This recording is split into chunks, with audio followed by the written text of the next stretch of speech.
Here we are then at the longest full track, and it's a circuit that the drivers love to race on.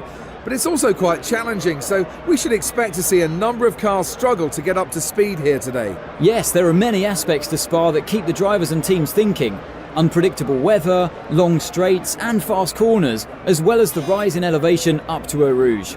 All these make Spa one of the prized locations in the Formula One calendar. What kind of setup will drivers be looking for around here?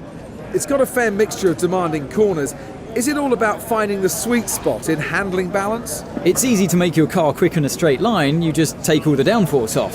But when it comes to a track like this, you really need a bit more of a compromise. The main focus here is carrying speed through the fast flowing corners, but you still don't want to be a sitting duck on the straight. What's going on, guys? Over here. Welcome back to my F1 2015 career mode. We're back with part number 11 here today for the Belgium Grand Prix here at the Spa-Francorchamps circuit, and I'm looking very much forward to this. Always a favourite of mine on every Codemasters F1 game, so this year no different. Really looking forward to going around here, seeing what we can do. And I must say again, guys, thank you so much for the support on yesterday's episode with Hungary. If you haven't seen that yet, part number 10 at the Hungarian Grand Prix, here's your chance now. Pause the video, go check that out. Absolute madness of a lap one at Hungary. That's all I'm going to say, but just great support there once more, guys. I keep on saying it. I probably get quite repetitive at the beginning of videos, just saying thank you, but it's just because it's so true. I just can't say thank you enough. So again, probably not for the final time, thank you for the support so far. So we're here in practice right now. We're just going through on our second lap in practice at the moment, just going past a souring button there, getting very close to me. I had to cut the corner a little bit, but going down to the bus stop chicane, you'll see now, very, very tricky. Completely just lock up the rear tyres and the fronts a little bit and have to kind of go a bit 360, hit the barrier a little bit. Luckily, the damage is not too bad on this game. We could just go right around and continue on with our lap. But the bus stop chicane, that will be a theme of this entire episode. Very tricky braking zone in practice. I was finding it very, very tricky in the first few laps, but eventually I got to grips with it. But again, on this year's game compared to last year's and the previous years, you do have to brake a little bit earlier and kind of just fluctuate the brake pedal a lot more to kind of really get in there properly, and just use the gear shift properly to get down there and kind of decrease the speed enough. So just having to get used to that. And around general in Spa, it's still feeling like a fantastic circuit, like it does on every single game. And eventually we found some pace at the end of the session. P1 we go in practice, so that's pretty good. That's pretty confident boosting. Let's see what it's going to be in qualifying.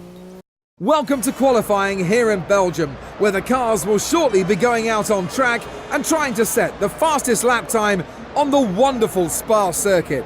Spa is always a difficult track to predict who will do well at, but after the last few years, it's been a mix of Red Bull, Mclaren and Ferrari drivers that have excelled. Well, Ferrari have had 16 wins here over the years, but today I'd probably give the advantage to Red Bull. They're always able to pull off something special here. So here we are for qualifying the Belgium Grand Prix. Now, I'm not too sure about Red Bull doing something special here, but I am hoping that we can in the Prancing Horse here in our lovely red Ferrari. So Jeff hands us the tablet. We set our option tyres on those yellow wall tyres. We go straight out, pretty much the first car on the track for this first flying lap. We put the brakes down to rear just to help us brake into the first corner. Hard braking, we still lock up on the front right tyre there in second gear, so even putting the brake blast to the rear didn't help too much, but hopefully that won't compromise us too much on the exit out the first turn. Now brakes back up to balance as we go towards Eau Rouge. Up here we go through the climb, and we've got a pretty low downforce setup, so we should have some good straight line speed. But now we cut later on down to the bus stop. Quite a long lap here at Spa, so I thought I'd just cut you the boring stuff and cut away to the end of the lap now. So here we through the last corner now, opening the DRS. We go wide open and we're going towards the line. It's going to be a 1:49.6. Now that's not too bad, but as we cross the line now for our second flying lap, Rosberg now sets a faster lap, a 1:49.2 I think that was, for provisional pole position. So at the moment we're down in second place as we go up to Eau Rouge for the second time now. At the moment Ricciardo in third. I don't think that will be the case though, because the Red Bulls, as we know, have some terrible straight line speed. But at the moment it's Rosberg, myself. Oh god, Bottas sets a really good lap. That was a 1:48 something, I think.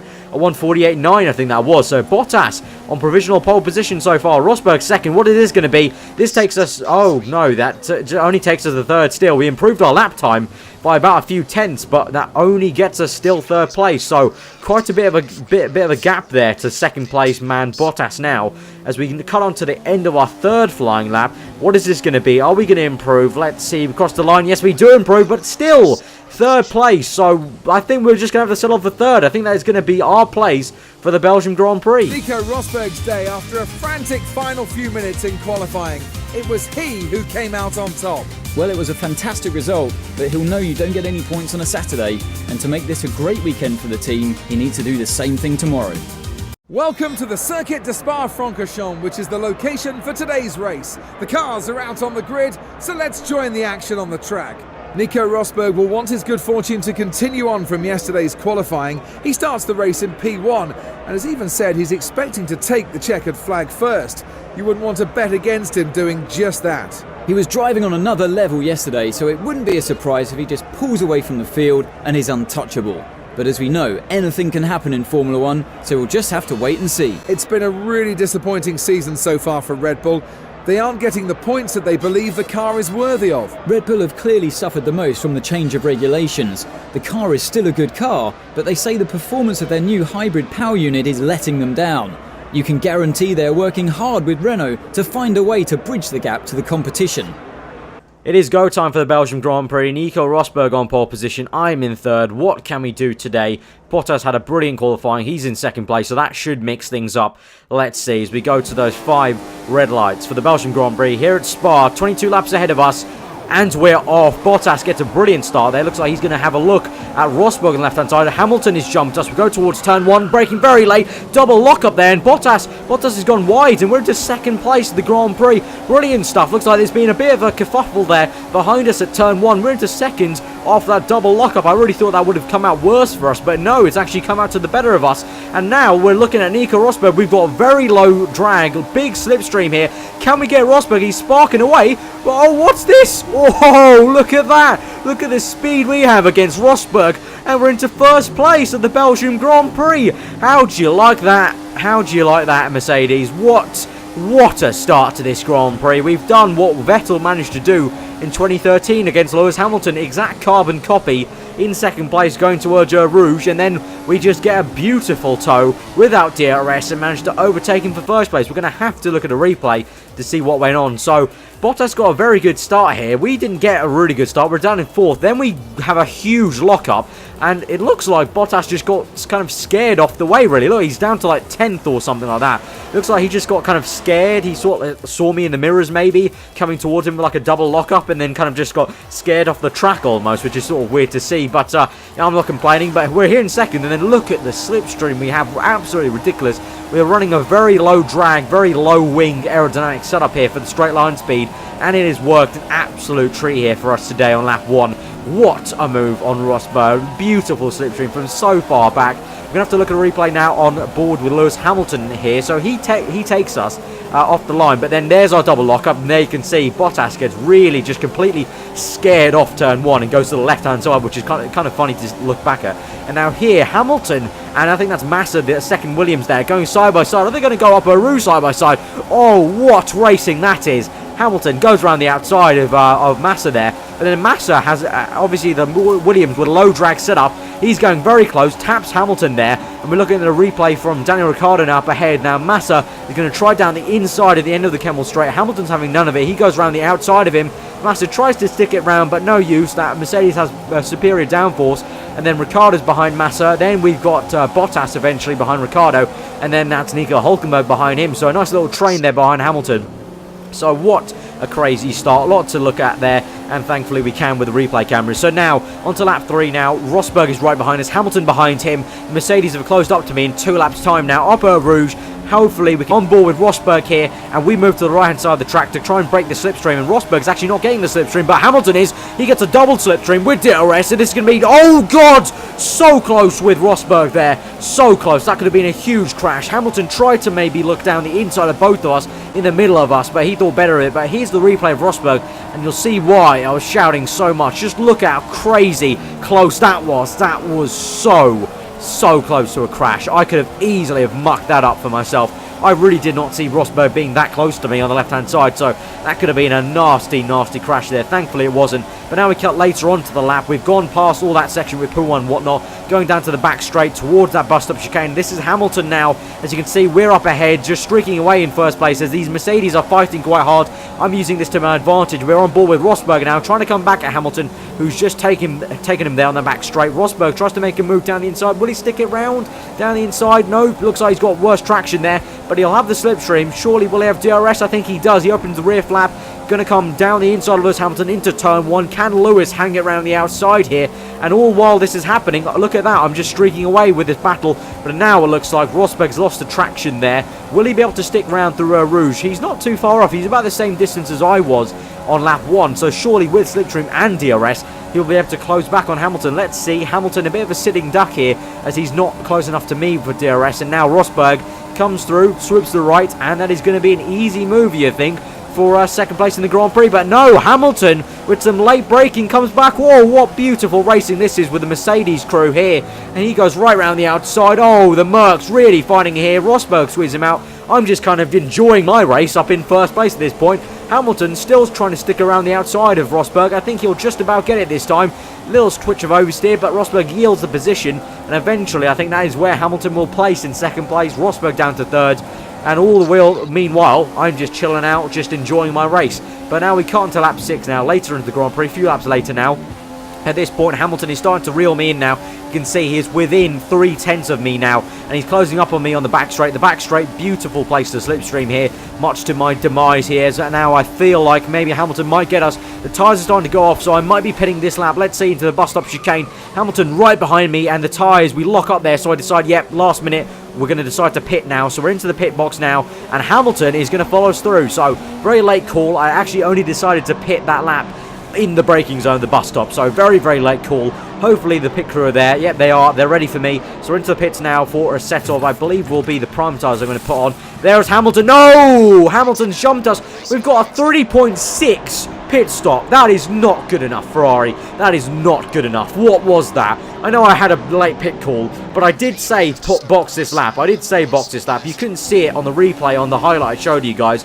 But before we go onto that back straight, I clicked my voice command and I said box this lap. So they knew I was coming, so that's no excuse. It wasn't like I didn't tell them and just came in a lap earlier to my pit window. So that is not good enough. So we're on the prime tyres now. Hamilton, you can see, is shot off like a bullet. He's on the option side, so he's gone option, option, prime. I'm going option, prime, option. So onto lap 13 here, the tyres are starting to wear off. We're going to have to go at least 3 more laps here. Jeff is telling me the tyres are starting to wear here. But now Hamilton looks like he's in the pit stops now. So he's on his last pit stop. This will be his final pit stop, as you can see there on the upper right there. He's gone through. We're in first place now. But he's just made his last pit stop of the Grand Prix. He's going to the end on prime tyres. I'm still going to go at least, I think, 1 or 2 more laps on these prime tyres. They're not feeling amazing. We really couldn't catch up Hamilton. I think the gap was about 6 seconds that we lost to Hamilton with the pit stop, and also just our general pace on the primes. So I'm looking forward to going to the US option tyres on lap 15. The next lap, we come into the pits now. We hit the pit wall there a little bit, unluckily, so that would have lost us a tiny little bit of time. But here we are into the pit stop now. Hopefully, Ferrari don't have a slow pit stop this time. So we're coming in now. Let's see what this is going to be. On second, and we're coming out. No one's it. They're just coming up to the straight now. Is this going to be first place? It is. We have got first place in the Belgium Grand Prix. Get in there! And Raikkonen is second. We've made it a 1-2 for Ferrari. Awesome stuff. I don't know how on earth that has happened. Hamilton, shocking pace. Raikkonen, absolute banging in the lap times, and he's into second. What a stunner of a stint there for a Ferrari. Forza Ferrari indeed. We're 1-2 in the Belgium Grand Prix so far. Look at the gap we've got to Raikkonen. Raikkonen, we're here, will hopefully help us hold up Hamilton, and we could come through for a win here. A late win, unexpected win. I really thought Hamilton would have had it with the pace he had. Now into lap 17, we come into the bus stop. You can see Hamilton has now overtaken Raikkonen. So unfortunately, Raikkonen couldn't keep the pace he had. We've set the fast lap of the Grand Prix, smashing in the purple times. We've got this Grand Prix under control. We've got a really healthy gap to Hamilton. Hamilton's got second place, so unfortunately Raikkonen won't be getting third. But, oh, look at this. Jeff has just told me the driver behind, Lewis Hamilton, has just had his ERS back online. So Hamilton has had an ERS failure, and that is how Raikkonen's jumped him. That's how I jumped him. So that is absolutely brilliant to see for us, for Ferrari, and brilliant to see that that's in this game. I didn't know ERS failures would be in this game. Now, I'm hopefully expecting most of you guys know what ERS is, being Formula 1 fans, but I know a few of you are casual viewers, so I'll let you know what ERS is if you don't. So the ERS stands for Energy Recovery System. That's split into two different parts. The first part is the turbo. Now the turbo is essentially the turbo on these new V6 engines since 2014. You know, the hot air spins up the turbo wheel, that generates electricity, that goes to a power storage. And secondly, with the braking now, since 2011 we've had something called KERS, which is this braking thing. Usually you lose kinetic energy when you brake, but they've been able to harness this kinetic energy that's been lost and translate it into more electrical energy. This is again stored in the same battery pack. Now this battery pack can be used over 32 seconds of a lap to give your car extra power in 2014 and 15 now. So that's a good lot of power and speed. 32 seconds, that's a lot of time to gain and lose around this lap. And it looks like Hamilton's has failed. It's failed this Grand Prix. And that means he's lost a whole lot of lap time there for, I don't know how long he was offline from. Jeff didn't tell me when it went offline, so Jeff, my engineer, has kept me in the dark a little bit about that, but that's allowed Raikkonen to overtake him momentarily. Now it's back online, so he's re-overtaken Raikkonen, but that's allowed us to jump him, and now we've got such a good lead in the Grand Prix, so that's absolutely fantastic. I already knew they modelled the new braking system with the brake-by-wire, which helps that kinetic energy recovery system work, but I knew they enabled that. That's why braking's a lot harder in this year's game, and I'll be doing a tips video soon this week, hopefully, on how to kind of give you some tips on how to brake it more effectively for you guys. But I knew they modelled that, but I didn't know they modelled failures of the entire system, so that's absolutely awesome to see. So GG Codemasters for that, but we're coming through. I don't care about that. That's worked into our favour. On to lap 22 now, through the bus stop, and oh boy, guys, we're going to come through for our third win of the season. We've won the Belgium Grand Prix.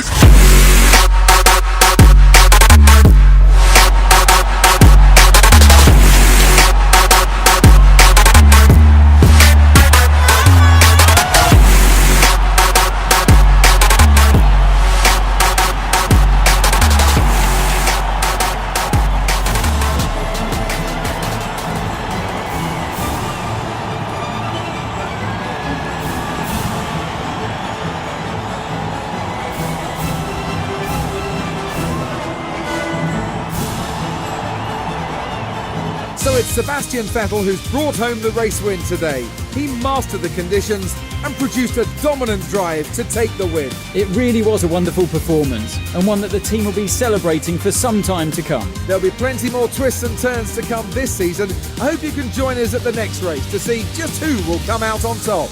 What a fantastic win here for us at Belgium. Great, brilliant start with Rosberg there, slipstreaming him. And then at the end, absolute drama as Hamilton's ERS failed. So that is awesome to see that's in this year's game. Rosberg got a very, very poor second half of the Grand Prix. And he's down in 13th place there for the race result. So that's very, very surprising indeed. But that is awesome for us. If you did enjoy that episode, then do smash the like button, guys. Comment below what you thought. If you're around here, then do subscribe for daily Formula 1 content. But here we are looking at the Drivers' Championships at the moment.